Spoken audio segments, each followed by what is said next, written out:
segredo da adoração. Você já pensou nisso? Já pensou em como você adora a Deus? Como que é o ministério de música em nossa igreja? Então é sobre isso que a gente vai falar hoje no Clube do Livro, que é muita cultura. A gente fala de música, de missão, de devocional, de discipulado. A gente fala de tudo aqui. Para o quê? Para a sua vida ser edificada nas Escrituras e você poder comprar livros com uma teologia boa para ser edificado, transformado, e assim você poder dar livros para as outras pessoas também, fazer um clube do livro aí na sua casa. Bom, hoje tá especial. Todo dia, gente, todo dia eu falo que tá muito especial, mas é verdade, porque toda vez é especial. Você pode comentar aqui no chat, colocar aí nos comentários, e que é verdade que é especial o Clube do Livro todas as vezes. Hoje eu tenho um convidado aqui que ele é um estrangeiro, praticamente. Ele veio lá do Rio de Janeiro, Duque de Caxias. Duque de Caxias, sou eu. Que é o Israel E aí? Ocanha. Ocanha. Chique nome, né? Nome Pouquinho. estrangeiro. Qual o nome do seu pai é? Marcos Ocanha, né? Marcos Ocanha. Que é bem conhecido lá no Rio de Janeiro, para quem não sabe. E o Isra, que eu vou chamar ele assim, que já é meu todo mundo amigo, chama. Isra, ele é seminarista, tem muitos atributos também aqui dele. Ele é seminarista, músico, baterista, guitarrista, ele até luta jiu-jitsu. A gente tenta. E além de tudo, é que ele não gosta que fale disso, mas ele é compositor também. Joguei aqui pra vocês. E você que lute com a informação que a gente jogou em rede nacional. Rapaz, agora. Olha, o pessoal vai me cobrar aí, eu não tenho nada pra ensinar tudo. Mas aí, pra quem leu o livro do... Como que é o nome do autor? Bob Surge, né? Bob Surge. Eu não sei pronunciar, sou muito ruim no inglês, mas vamos lá.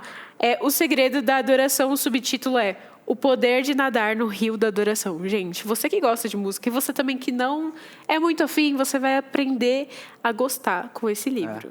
Então, eu já quero começar aqui com uma pergunta. Jogar perguntas difíceis. Cara, Segredos da Adoração é um livro muito pequeno, acho que ele tem 86, 87 páginas, mas é um livro muito denso porque ele trata não só de dicas para pessoal do louvor, da adoração, para líderes de louvor e tal, mas ele trata basicamente da adoração corporativa. E ele fala muito também da participação da igreja no momento de cântico, no momento de louvor, no momento onde há um meio pelo qual a adoração acontece, que é a música, funciona na igreja, né? De como a gente pode levar isso. Basicamente, o livro ele trata de questões técnicas e espirituais sobre como conciliar a lista de cânticos com o rio de Deus. Ele usa essa analogia do rio, né? E ele fala que o Espírito Santo ele flui como um rio e a gente tem que entrar cada vez mais fundo e tal. E por isso que é o subtítulo do livro, né? Que é o poder de entrar no rio na hora da adoração. E como o Senhor pode fazer coisas infinitamente grandes dentro quando a adoração está rolando dentro da igreja, né? Isso é muito legal, porque eu não vejo muito falando disso. Estou falando da minha realidade, né? Eu não sei. Aí se a sua igreja é uma igreja muito impulsionada nessa área de música, como que é a liturgia, né? Porque cada igreja tem uma liturgia diferente. Mas eu acho que o cerne da questão é muito tratado no livro, né? De dar um panorama de como a adoração é importante. Como que a Bíblia trata disso, né? Como que a gente pode ver a importância da adoração? Eu acho que hoje a gente tem uma carência muito grande de pessoas que falem dessa área da adoração, do louvor, da música na igreja de forma bíblica. Pessoas que estudaram, que se prepararam, que, acima de tudo, viveram essa realidade. Hoje a gente parece que vive um mundo paralelo, sabe? Dentro da IPB, das igrejas mais históricas, assim, e às vezes parece que a gente nunca experimentou nada de novo. E, assim, de fato, a nossa igreja não é uma igreja muito musical. Então, pessoas como eu, que sou um jovem seminarista e tenho banda, enfim, estou em louvor desde muito pequeno, a gente conversou ali. Pessoas que dediquem realmente a sua vida a estudar sobre música, sobre adoração na igreja, sobre como treinar pessoas, hoje é a minha missão ministerial maior, assim, além de pregar e de atuar na igreja, como formar novos ministros de louvor, como você pode ser um músico para a glória de Deus, como você tem uma vida espiritual em grupo, como você sei lá, começa um time na sua igreja, sei lá, às vezes as pessoas falam, mas eu não tenho recursos, eu não tenho o melhor equipamento, aqui tem muita gente, mas não tem ninguém disposto. Como as pessoas são convencidas não sei se eu posso usar essa palavra, a dedicar a sua vida nesse sentido. Mas... E isso é interessante, pensando no contexto bem eclesiástico de quando as pessoas vêm falar sobre o louvor pra gente, é que às vezes as pessoas reclamam, tipo, nossa, tal pessoa desafinou, né? Nossa, tava horrível esse instrumento. Nossa, não sei, tá desafinado. E aí, como se o louvor fosse algo para servi-las, né? O prazer delas de ouvir uma música boa. Quando, na verdade, a gente tinha que independer, né? Lógico que a gente tem que fazer um louvor com excelência e dar o melhor, mas não ser o que vai levar a nossa adoração a Deus, né? Eu acho que o pessoal vê aqueles vídeos do YouTube e pensa que isso tem que ser ao vivo. Mas não, gente, se vocês não sabem, tem uma pós-produção, assim, enorme por trás disso. Mas eu acho que, somente para nós que somos músicos, a gente tem um defeito de entrar na igreja e tá desafinando ali e tal, não sei o quê. Mas acho que quando você tem um coração conectado com Jesus, é porque a igreja, infelizmente, ela acha que ela não faz parte desse momento. As pessoas vêm para o culto como ouvinte. Mas não, a gente não está vindo só para receber, a gente está vindo para devolver a adoração àquele que é digno, sabe? A gente está aqui para se encher demais dele, para quando chegar na segunda-feira eu estar pronto para ministrar a vida das pessoas.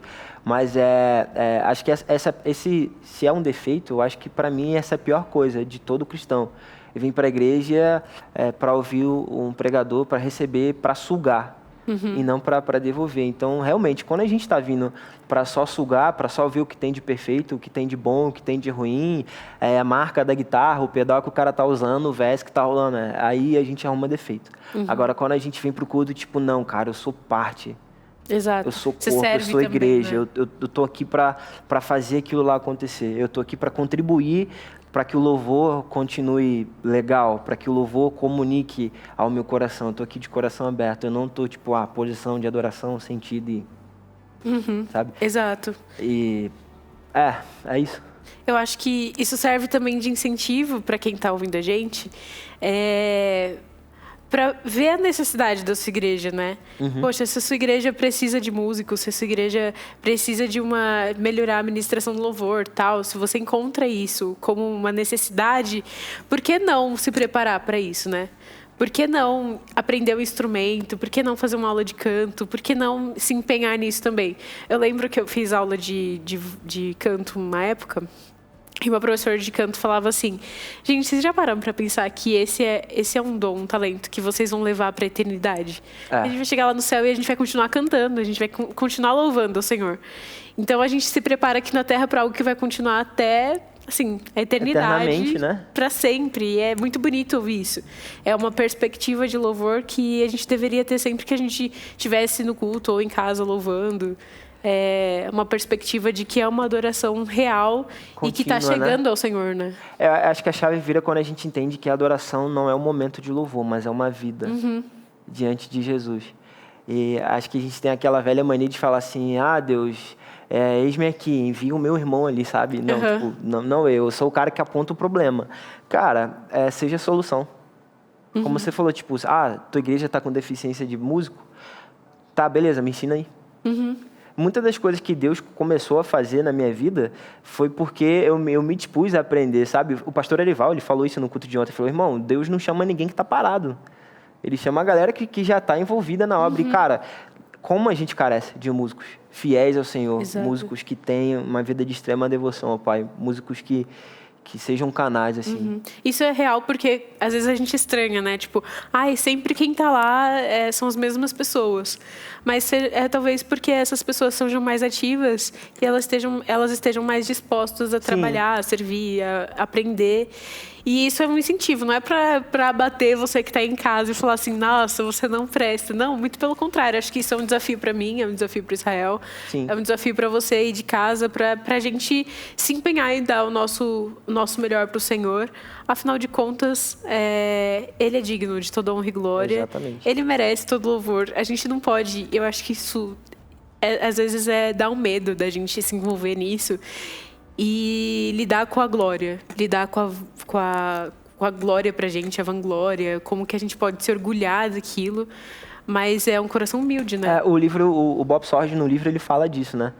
Ele conta um fato de que ele foi ministrar adoração em uma conferência, alguma coisa assim. E aí ele disse que no segundo acorde ele sentiu que a igreja veio muito, assim, que a igreja se entregou. E aí por um momento ele pensou, nossa, se eu continuar, será que a igreja vai vir? Tipo, a igreja está na minha mão. Basicamente o que ele quis dizer, sabe? Nossa, eu tô bom pra caramba, em qualquer lugar eu consigo reproduzir o Espírito Santo e tal. E aí, naquele momento, ele disse que o Espírito Santo trouxe um incômodo tão grande no coração dele que ele não conseguiu mais tocar. Ele sentou, sabe, no chão e ficou. Porque ele viu que ele estava quase se corrompendo. Nossa. E isso é muito forte, porque quando a gente começa a ser muito canal, a gente acaba se acostumando com uma determinada quantidade da presença. E a gente acha que, independente do Espírito Santo ordenar ou não, a gente consegue, sabe? Gente, o Espírito Santo não é uma chavinha que você aperta um botão, sabe, e vem Deus. Não, cara, não é assim. E para quem lidera a adoração e para quem começa a ver Jesus fluindo, é uma linha muito tênue entre a dependência de Deus e aquela coisa de que, se eu tocar tal música, eu sei que a igreja toda vai cantar. Se eu tocar, sabe, aquelas músicas bem clichês, assim, que toda a igreja conhece, eu vou sair daqui com aquele tapinha nas costas, dizendo, nossa, irmão, como você é abençoado. E eu já passei por isso. Tipo assim, não, essa música não, a igreja... E, cara, eu acho que independe disso. É como eu te falei, o que os céus estão querendo comunicar. Exato. E aí foi o momento onde eu tive que me arrepender e dizer, Deus, perdão, por todas as vezes que eu toquei uma música clichê e não toquei aquilo que o Senhor queria ouvir da minha boca e não conduzi a igreja naquilo que o Senhor queria ouvir. Só que ao invés de espernear, ao invés de ficar em luto, ele usou isso de uma forma muito boa. Ele entrou no secreto e começou a escrever diversos livros. Então, e todos os livros dele se tornaram best-sellers. Então, ele tem o livro Segredos do Lugar Secreto, que é um livro de devocionais de intimidade. Tem um livro chamado Não é Negócio, é Pessoal, onde ele trata da pessoalidade de Cristo com a gente e de como a gente deve se comportar como noiva e não apenas querendo usar aquilo que o noivo tem para dar. E ele fez esse livro para líderes de adoração, falando sobre adoração corporativa, falando sobre a participação da igreja no momento de adoração, falando sobre como você concilia a lista de cânticos com mover e com o fluir do Espírito Santo, de como seguir a direção do rio, de como conciliar a técnica com o espiritual, porque tem gente que é muito espiritual e tem gente que não, é só muito técnico a ponto de não ter sentimento de nenhum direcionamento. E, bom, ele hoje viaja o mundo falando disso, né? É difícil hoje você ver ele pregando por conta da saúde dele, né? Mas tem várias pregações dele no YouTube, se você digitar Bob Sorge aí, cara, apenas beba desse cara. E é um cara fantástico, foi um livro que mudou minha vida, mudou minha perspectiva. E eu acho que ele... eu tenho certeza que ele vai impactar e pode despertar muita gente para isso. Isso que você falou foi muito interessante, porque você vê que o significado de tudo que ele fez não estava na própria voz dele ou na música, né? Porque se fosse um ídolo, ele perdendo a voz, ele poderia, né, ficar bravo. Nossa, não vou fazer nada, agora eu vou vegetar aqui, porque perdeu o sentido da minha vida. Sim. E você vê que o sentido da vida dele era a vida com Deus, porque, perdi minha voz, perdi entre aspas, então eu vou usar outra ferramenta para comunicar o reino, né? Eu vou escrever livros, eu vou fazer outras coisas. E ele descobriu outros talentos que Deus tinha dado, né? Cara, eu acho que, isso é uma opinião pessoal minha, eu acho que os livros deles influenciaram muito mais gente do que a voz dele um dia pôde alcançar. Eu sou a prova disso. Eu sou a prova disso. O que a gente tem que entender é que a música é um meio para um fim. Missões são um meio para um fim.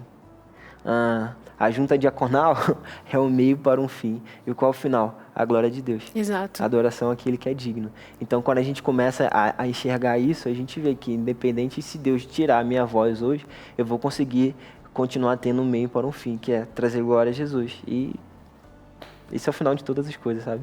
Genial. É isso que move a gente, né? Genial. Você falou dessa questão de time de adoração, né? Que o Bob falava, né? E como que inicia esse time, né? Numa igreja, sei lá, uma pessoa que quer criar um ministério de louvor na igreja. Como que ela inicia? Porque o time é isso, né? Eu acho que quando a gente pensa, primeiro, a gente corre menos risco de errar porque a gente se move pelo propósito e não pela necessidade. Então, o que eu mais vejo por aí, né, nas igrejas onde eu tive a oportunidade de tocar e pregar, são pessoas que se moveram pela necessidade, pessoas que às vezes não têm a música como ministério de vida e apenas estão ali. Exercem, ele toca no louvor, é tia das crianças, sabe, é mais 20 coisas na igreja, ele não se dedica ao tempo exclusivamente. Então, eu acho que tem algumas coisas para a gente levar em consideração. Primeiro, conheça as pessoas que você quer ter do seu lado. É como eu te falei, irmão, o que você pensa ministerialmente? O que você acha que é o ministério que Jesus tem para você? É a música? Então beleza, então você pode andar comigo. Então, cara, conheça as pessoas que estejam do seu lado. Saiba qual é a idoneidade dessas pessoas, qual é o caráter dessas pessoas. Sabe se essas pessoas são realmente convertidas, se elas amam a Jesus. 2, saibam se elas estão prontas para dedicar tempo. Porque, cara, incontáveis finais de semana eu perdi. Porque eu estava exercendo a minha função ministerial. Então, irmão, você está pronto para passar o domingo todo na igreja? Você está pronto para abrir mão do tempo com a sua família? Você está pronto para passar 2, 3 dias na semana na igreja, ensaiando, se preparando, compondo, estudando? Você está pronto para dedicar seu tempo? E se não, então, cara, muito obrigado. Você é um bom músico, mas você não está pronto para fazer do meu time. A gente tem muitas vezes medo de dizer não.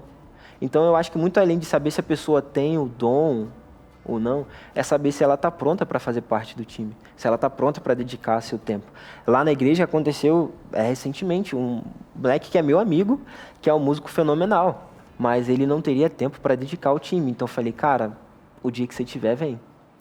E já na banda, várias pessoas, eu tinha em mente para poder tocar com a gente, mas a gente tem que entender que um time é um organismo vivo. Se um estiver fora do propósito, meu amigo... E tem mais, cara. A sua função não é só chegar, dar as músicas, cobrar e ministrar. A sua função como líder de adoração, como líder de time, é pastorear a vida dessas pessoas. Então, cara, pergunta que eu deixo para os líderes de adoração. Você conhece muito bem os seus liderados? Quais são as dificuldades dele? Quais são as dificuldades espirituais que ele tem? Você conhece a vida dele? Como esse cara é em casa? Como esse cara é como pai? Como esse cara é como filho? Como esse cara é como esposa? Esposa? Como ele é na vida profissional dele? Ele dá testemunho de Jesus? Ele fala de Jesus onde ele está? As pessoas reconhecem Jesus na vida dele?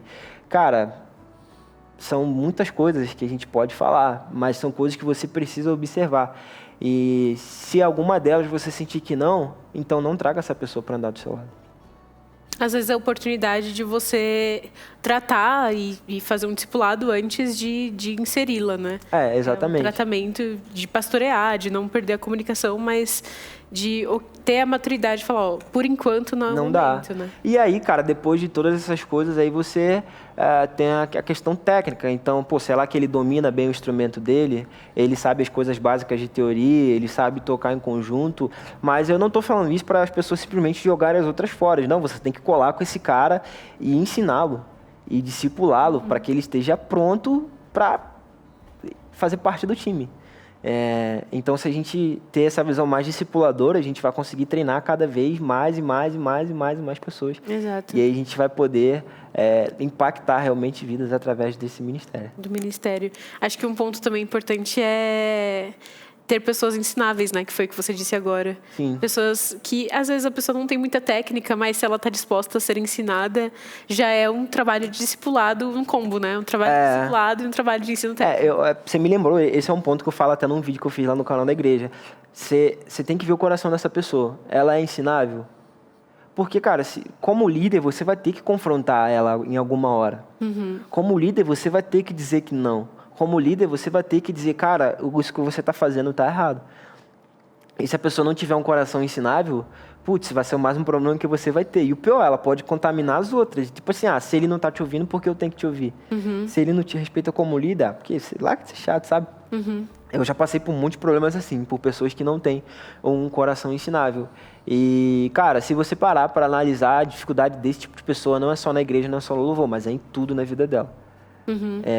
E é uma atitude que precisa ser tratado, porque isso não é um comportamento de alguém cristão, né, de verdade. Exato.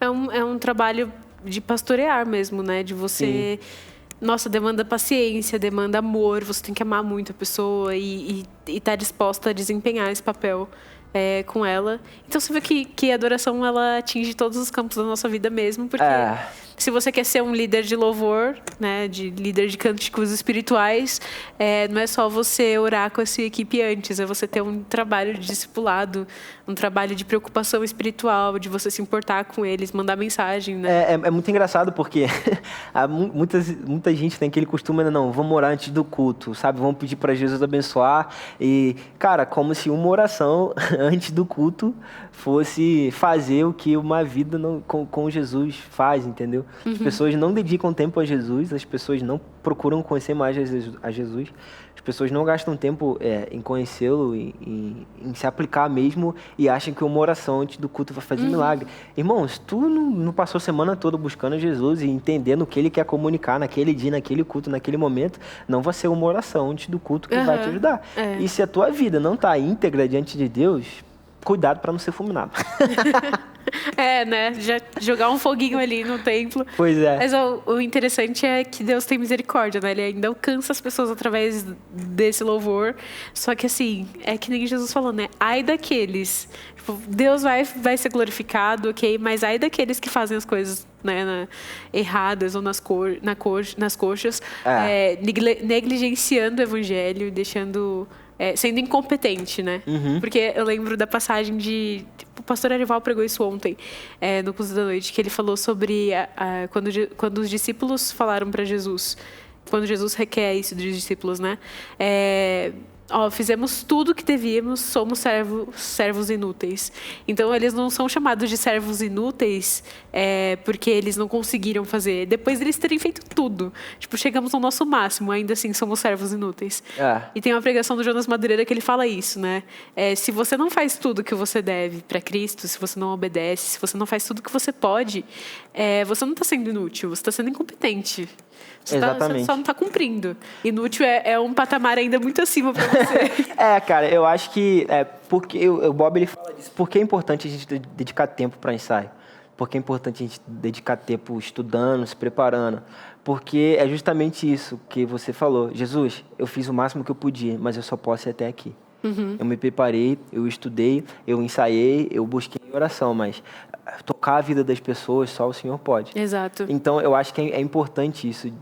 Deus, ele vê, sabe, o nosso esforço. Dizer, olha, eu dei isso para o meu servo fazer e ele está sendo fiel. Ele só é inútil porque eu sou Deus, ele é só o servo. Exato, porque eu criei ele limitado. Então, acho que assim, pegando o gancho, se a oração antes da ministração serve para alguma coisa, é para isso. É para dizer, Deus, olha, a gente só pode ir até aqui e a gente precisa do Senhor, porque se o Senhor não estiver com a gente, de nada vale toda a nossa técnica. Gente, quantas vezes eu vi mega igrejas, mega estruturas, músicos, assim, tudo muito bons, e que não conseguiam se mover no espírito. E quantas vezes eu vi pessoas com um violãozinho cantando desafinado numa igreja que não tinha nem caixa. E dava para sentir que era Jesus que estava conduzindo a pessoa. Eu não estou dizendo que as estruturas elas nos moldam, sabe? Você precisa de uma grande estrutura para fazer. Porque quem tem intimidade traz a presença de Deus numa mega igreja ou numa praça. Numa igreja pequena e, cara, assim, é muito louco, porque na banda tem dia que a gente está numa igreja muito grande, mas tem dia que a gente está numa igreja muito pequena. E a gente tem que ser acessível, a gente tem que comunicar da mesma forma. E Deus quer isso, né? Que você alcance todas as esferas. Não é só para um tipo de pessoa, o evangelho é para toda criatura. Para toda criatura. E para quem não sabe, né, você está se perguntando, mas qual é a banda do Israel? Reborn, né? Aquelas que é muito em inglês. Reborn, gente. Renascido. Muito bom. Renascido. Eu amei esse nome. Eu até falei pra ele. Ministério Reborn. Então procura aí na internet. Você vai achar alguma coisa deles. Tem lá. E eu já fiz aqui o meu apelo para o Israel. Vamos fazer um down play com ele lá do programa do Salve. Vamos aí? Vamos fazer para vocês conhecerem mais dessa banda maravilhosa que tem essa filosofia, né? Que tem o evangelho como base para todas as composições, para o que vai fazer, para o que vai tocar, para onde vai tocar. Então, que você se sinta edificado, que sua igreja Manda isso para os líderes de louvor da sua igreja. Manda esse vídeo para os seus ministros de louvor, de adoração, que eles possam ser edificados por essa palavra. Compre esse livro. Presenteie o seu barato, líder com esse livro. R$19, R$20, né? E é super fácil, né, de ler, super rápido de ler também. Ele é curto. Então, você pode edificar pessoas. Se você vê que alguma pessoa está se empenhando para entrar na música, dê esse livro para ela. Olha que oportunidade. Aqui, a gente quer gerar interatividade entre nós e você, obviamente, mas também entre você e os seus conhecidos, as pessoas que andam ao seu redor. Bom, foi um prazer falar com você sobre isso, falar com isso. Obrigado, Issa. Nada, obrigado a vocês. Ter você aqui com a gente. Vote Israel na IPP para você ter ele mais programações. Alô, pastor Ival! Para você ter ele entrevistado em outros programas, ou até mesmo no Clube do Livro em outros assuntos. Afinal de contas, né, a pessoa toca, a pessoa fala, prega, tem tudo, todas as habilidades possíveis. Foi um prazer estar essa tarde aqui com você. Eu espero que você tenha sido edificado, que Cristo seja o centro da sua adoração, que você passe a cantar mais, passe a tocar mais para Cristo. Sim. E que isso molde a sua vida devocional e a sua igreja também. É isso aí. Tchauzinho.